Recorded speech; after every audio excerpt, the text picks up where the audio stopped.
So hey folks, welcome back. So I've done a bit of work with our high oven here. Let me actually show you this quickly. I built the high oven. I got it set up so we have a spot to store fuel and put it into place. It will also auto load. I have a preset to auto load in 7 dusts right now with expansion room for 11 more, so 18 in total.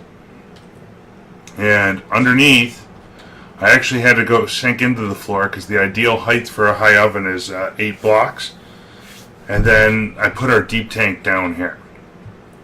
And on the deep tank you can see I've got the controller at the back and I've got a total of 11 outputs here. So I think that's slightly more slightly more outputs than are available in the game, but I wanted to be kind of preemptive when we designed it.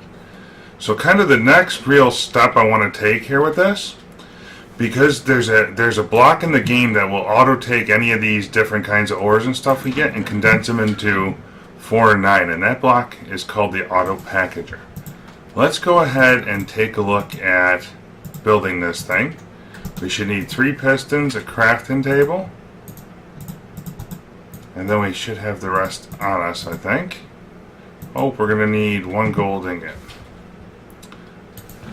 So the high oven, from the sounds of it, according to our quest book, will get us a tripling of ores, which should be all kinds of epic. So here we go. So the way this auto packager works is it's placed the way you set it down. Why won't it? That little corner there. And it looks at the inventory on the left and tries to put stuff into a 4x4 grid or then a 9x9 grid, like you see on the front. And it does require RF to do so, but it'll do it automatically. So that way, what we can do here, if we build a generator quickly, I got some iron, I got that, furnace and cobble. We don't even need a super powerful generator for this. Okay.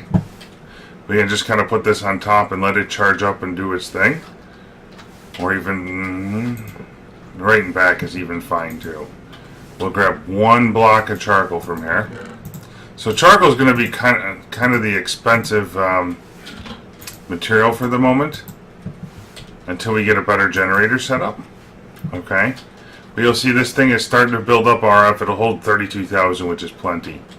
And it'll start increasing our ore count here. So you see it's putting in like blocks of redstone and condensing that from, by 9 at a time. As it has the energy, it'll keep doing it. So we'll let that thing run. In the meantime, what I want to do is with our different ore blocks here, oops, we can go ahead and turn this guy on to start loading in our ores. I just got to get away from our setup here for a minute. And this guy can be turned, well, this guy can be off for now because there's nothing there. And you'll see that's actually, whoa, why is that pulling out a block of redstone? Oh, yeah. Okay, so that's being configured to push all the different ore types in. And the way you can see this is when we click on the high oven ducts that are there, you configure it by the picture of the slot. So the picture of these 6 slots has ingots.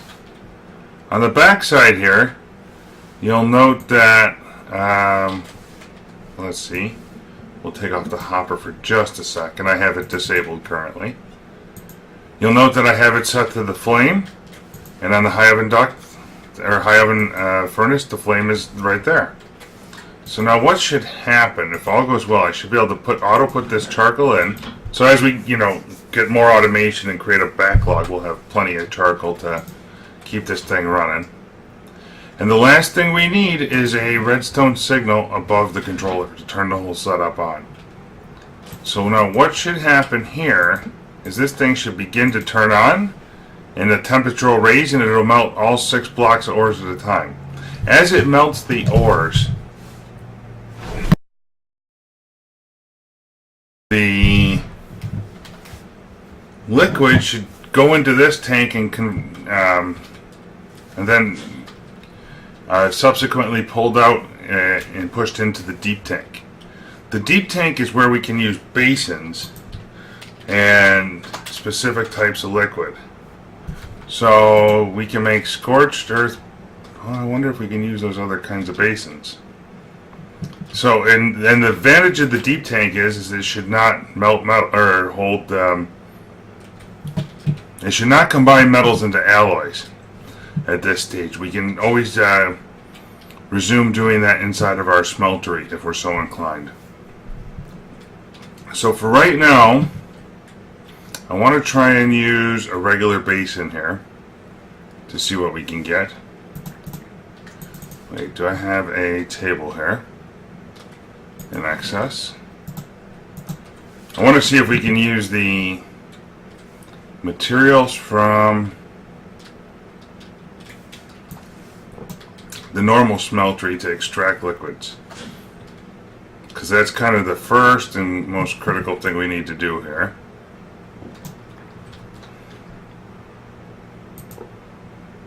Let's see. And let's go get ourselves a couple of buckets here. So that's how we're going to control this, is by using filtered liquids to come out.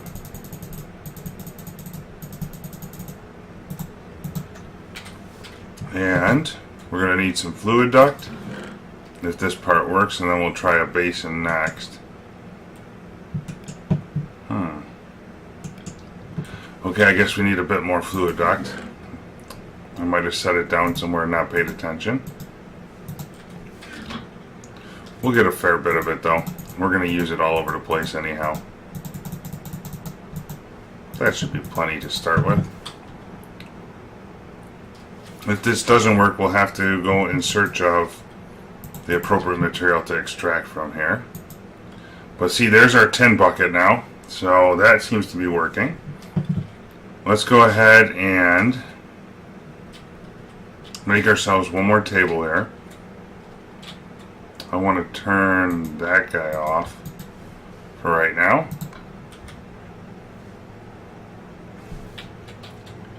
And we have enough liquid on the side here currently. In terms of scorched brick, or seared stone, I've been producing it pretty much non-stop.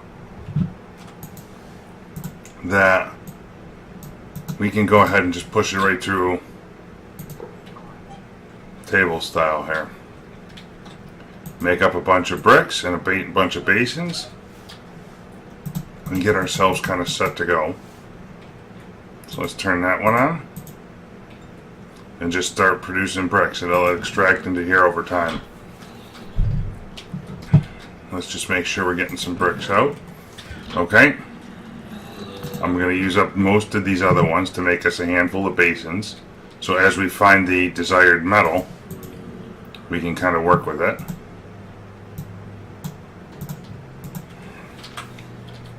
And actually that works out pretty well. There's exactly 7 basins at the moment. We're going to need some of this and some of this. Then we'll be able to start producing blocks of metal at a time. And that's kind of the goal here. And for now we'll just output them down here somewhere and kind of call it good. So let's see.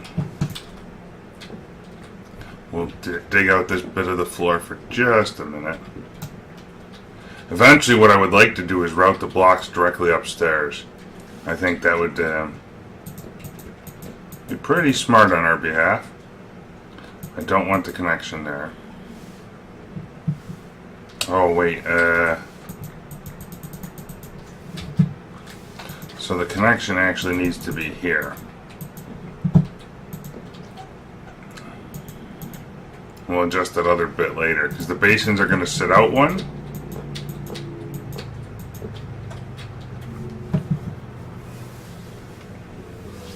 You can see how much liquid we're able to hold inside this thing. It's pretty wild. Anyway, let's get all of this wrenched around and get the servos configured. Oops.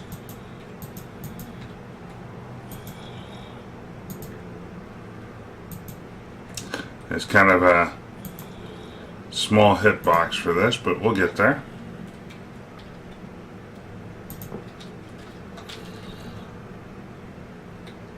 And we'll configure that one at the end. This is just something else we're going to need. Let's go ahead and put ourselves a crafting table down here. I've been getting to find that having crafting tables randomly through the base is rather helpful. So now we got a chest. It's for output.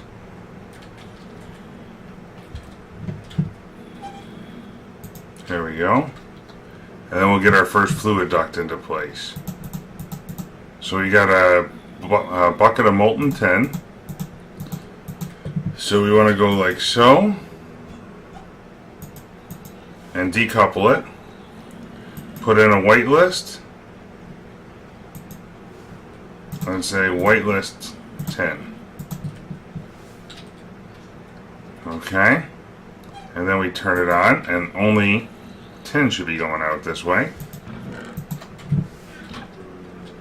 And then this guy should be, oh wait, we gotta put servos underneath and turn all of this good stuff on. Let's go ahead and dig down a layer, just make it easier for a minute. There we go. So as we go through the different types of liquids, it'll work wonderfully. There we go. So how is that? Oh. Because we got it wrenched around the wrong way. So there goes all the tin. So our next liquid in line here, that's kind of hard to see. Well, let's see, what do we got next? We got lead next. So we'll do rinse and repeat the same process a bunch of times here. So we get the lead in. And I'm not sure if we're going to need a cover or not here. I might put them in just cause.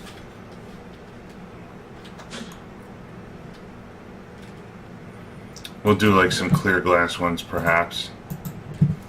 I feel like that would look a little neater at the end of the day.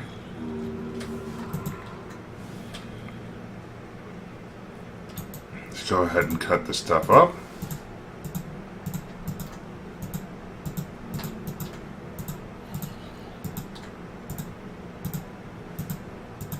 There we go.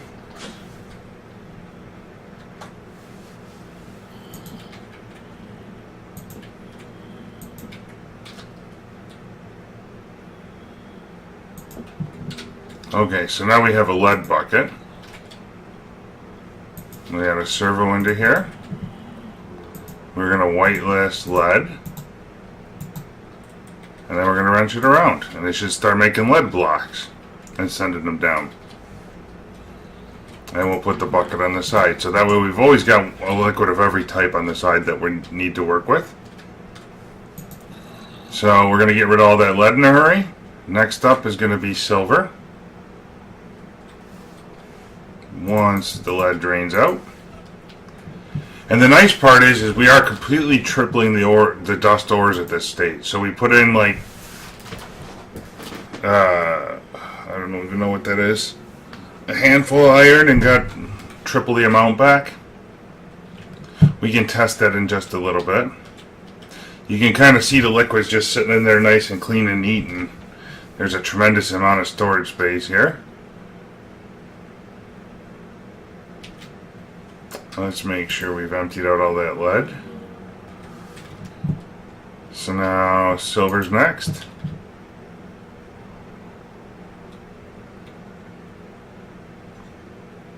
And what will happen is this will automatically produce, so we can go ahead and put all of this stuff in.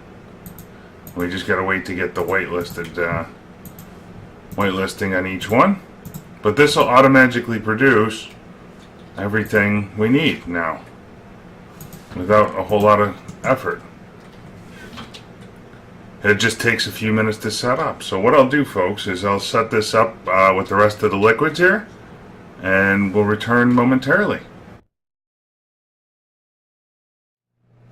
So hey folks, welcome back. I set up all the processing here for these different doors, and we're moving right along. I also took and ran the piping for this through the ground and upstairs. So let's go ahead and just get one more pipe here quickly, if we can. We should have some hollow pipe here, and one of these guys. So that way it kind of makes the hollow covers basically just make for a nice aesthetic running this stuff around. Then we can just do like, nope, not quite like that. Ooh, right there. So that way it gives it kind of a neat, aesthetic going through the floor, and all our ores come upstairs as we're ready. The other thing you'll note here is that I've taken the time to build an open block placer. I got tired of making gravel, so I moved our autonomous activator and I set it up to use the first slot, and I loaded it up so it's just tons of hammers to work with. This block placer with the redstone signal applied, you could use a button, a lever, or in this case I'm using a clock, places any block that's inside the inventory. It can be loaded from any side. So what I did here is I set the block placer to be fed directly from our cobble gen, and then I got the autonomous activator breaking it with the hammer. So what I can do is just stand kind of AFK here with a series of gravel in my inventory, and it'll automatically fill them up until we run out of hammers. So that way I can build up a ton of gravel in kind of AFK mode and doing other things. About the only thing I have to watch, and you can actually time this and work through it, is your hunger and water levels, which we're not going through all that fast. Anyhow, so I thought I'd like to demo this setup for you. And our block collection thing is now up here. What I actually did is changed it from a wooden chest to a gold chest so we can store a greater quantity. And you can see we're doing pretty well with all this stuff. So I'm quite pleased with that. Anyway, I will be back once I figure out the next step we want to work on. So anyway, folks, I'm still standing here looking at our quest book. And we have one quest we can turn in here where we can claim different stuff. I'm actually going to take the needle gun anvil ammo, just so we have an extra ammo case, and then we get an ender pearl out of it and some zombie jerky. Sounds good to me. So we completed that quest. On the triple play quest line, remember, we still need a lapis to make our deep tank controller, because that is actually a crafting quest. So let's go ahead and take a bunch of this gravel, and we'll sit here and manually sift it for right now, and just kind of let things fly. You'll note that since we only have one autonomous activator, I kind of have to change the things it can do. But for now, that's acceptable for it to smash gravel down, or smash cobble into gravel for me. I find that particularly back once we have lapis. So we actually managed to get 9 lapis. You'll note that it was in block form because the packager found that we had 9 of them and blocked it for us, just to condense storage. Anyway, I wanted to go ahead and make this deep tank and progress our quest log here, and it looks like that's complete. We get 64 bricks out of it. Don't particularly need that right now, but we have them if we decide so. Anyway, I think this is a spectacular point for wrapping up the episode. We're down to the last few quests under basic survival, and next up is under pressure, which involves pneumaticraft. For that, I think we will take a look at going to the city and going to that other factory type of building and seeing if we can't get some pneumaticraft gear, just to give us kind of a boost for getting started. Anyway, until next episode, thanks for tuning in, and we will see you soon.